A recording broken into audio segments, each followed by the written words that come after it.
lovely people, welcome back to another Writing Tip Tuesday. I'm Sammy and I'm a writer who likes to help other writers become better writers. Last week I talked to you about a play that I want to revise, and you can check that out here if you have not seen it yet. But I really tore into myself on what needs to be revised and why it needs to be revised. So I wanted to take today and talk about self-critique and how you can distance yourself from your work enough to be able to give genuine, effective critique to yourself. It's something that I know hurts our egos, and it's something that's like, man, I should have got this on the first try, and it can incite imposter syndrome, and that's totally normal. So being able to separate yourself from your work and not feel like your critiques are attack on yourself rather than your writing is super important. So I wanted to give you some tips on how to critique yourself without hurting your feelings and getting yourself actual meaningful feedback. My first tip is the one that I used on that play project that I'm working on revising. It is time. Time is the best tool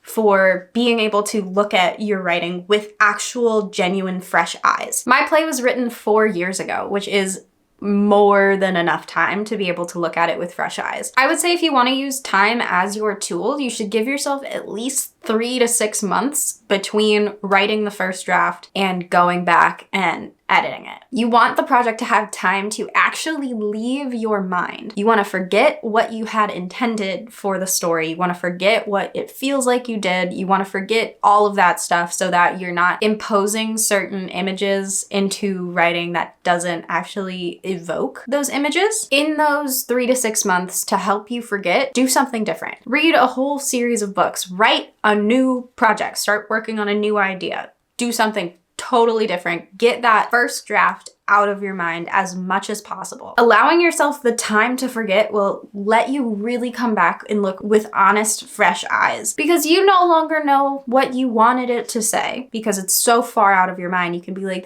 I don't think this is what it was supposed to say, but you aren't gonna mentally correct it to what you wanted it to say. It'll just be what's actually there, and that'll give you the opportunity to be like, this isn't matching the vibe of what I remembered this scene being, having been away from it for 3 to 6 months. If you absolutely have to have a quick turnaround, like you're in school, this is an assignment, something along those lines, you don't have 3 to 6 months to leave it alone, don't read as you're writing. Try to avoid revising as you're going through, because if you reread every single time you jump into that document, you're gonna be too well acquainted with what you meant to have on the page and what's on the page and all of that stuff. You're gonna have too much recognition as you're going through to be able to really critique it and give genuine feedback to it.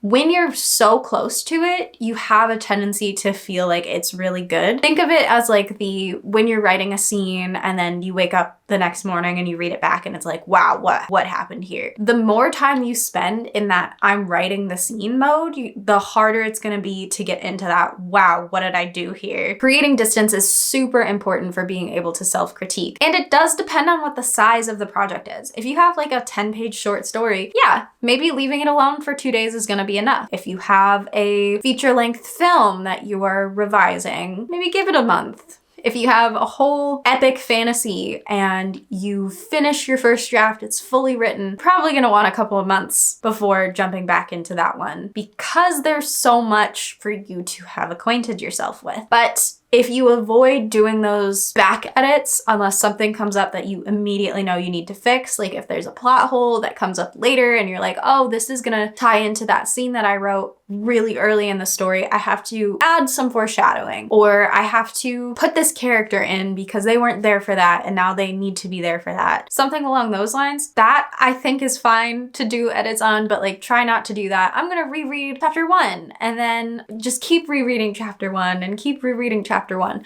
For one, it helps you to keep going, for you to just write all the way through. Most people get stuck if they are constantly editing and revising as they're writing. It can make it way harder to get to the end because you're like, oh, this section isn't perfect yet and I need it to be perfect, because if it's not perfect, then I can't move on to the next section because the next section will then not be perfect because it's based off of this one that's not perfect.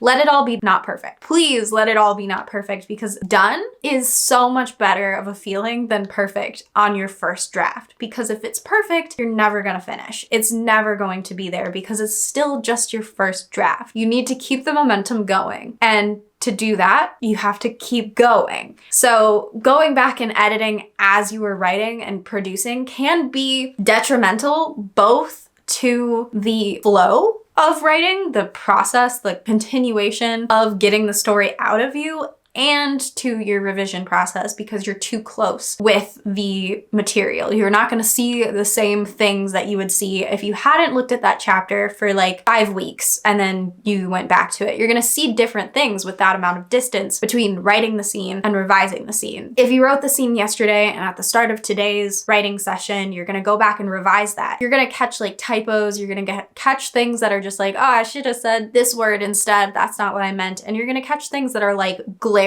obvious that they are not doing what you need them to do, but you're not going to catch the other things that would be obvious to you in the proper amount of time to distance. All that to say, don't edit while you're writing. For a lot of writers, it's super effective to not look at what you're writing if you want to make sure that you're seeing the full picture when you get to the point of being ready to edit for it. Now, this may not be the right technique for everybody because everybody's writing process is different, but if you know that you're a perfectionist or you know that you have a tendency to dive into that loop of like, I'm gonna keep editing this until I can go forward, or if you feel like you don't really have anything that needs to be changed when you edit because it's still really good most of the time, then I would say try and avoid revising as you write. Just once, just try it, because that might make a difference and you might see, oh wow, I could have been a much better writer than I was. That's crazy. I could have just looked at this from a different perspective and been doing better than I was, which is where I'm at with that play, because I thought that was the best play I've ever written, the best story ever told, the best whatever, and it's not good. And like looking at it now, in my memory of it, it was really, really good. My emotional attachment to this play was that it was really, really good and I was really proud of it and it was the best writing. But it wasn't. And I just had to revise it really, really quickly because it was for class. If neither of those are going to be effective for you, if you have a short turnaround time, you don't have time to separate, you have to edit as you're going because that's the way whatever's structured, your writing group, your writing course, whatever it is, you have to revise as you're going. Try to separate yourself and your creation from the story. Try to look at it from the perspective of somebody who doesn't know what's going to happen next, who doesn't know the characters' backgrounds aside from what is actually in the story. Take your creative mind out of it and try to look at it as if it's somebody else's work. Create a mental distance to it so that you can separate your pride, because it's something to be proud of to have a completed draft or to be in the process of revising something. It's something to be proud of that you've done the work. But separate the pride from yourself so that you can look at it as if it's not yours. Because your pride is going to block out a lot of things that probably wouldn't have made it past your critique if they were somebody else's writing. Speaking on firsthand accounts, if you can turn off the defensive aspect of receiving critique, which some people have a lot of and some people don't. I did a video on types of people receiving critique, so you can see like if this is something that would apply to you. But shutting down that defensive, like I'm a good writer, this is good writing, and just looking at it as if it's not yours can make it easier for you to give feedback that is actually going to be something that's helpful and not just like patting yourself on the back for having done this. And the benefit is you know what kind of writer you are. You know what kind of critique you like to receive. You know what is the most helpful for you as a writer. So when you provide feedback to this other person who is not you,